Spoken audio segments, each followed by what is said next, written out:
Namahagi ng libreng gamot ang Project Tulong Alay sa Bangsamorong Nangangailangan o TABANG sa isinagawang medical mission sa bayan ng Dato Abdullah Sangki sa Maguindano del Sur at Parang sa Maguindano del Norte.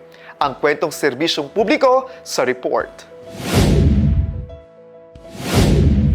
Matagumpay na isagawa ng Project Tulong Alay sa Bangsamorong Nangangailangan o TABANG ang medical mission sa mga bayan ng Dato Abdullah Sangki sa Maguindano del Sur at Parang sa Maguindano del Norte noong November 27 hanggang 28. Pinangunahan ito ng Health Auxiliary Services sa ilalim ng Serbisyong Ayudang Medikal o SAM, na isang sub-program ng TABANG na naglalayong magbigay ng medical support at accessible healthcare services sa mga komunidad.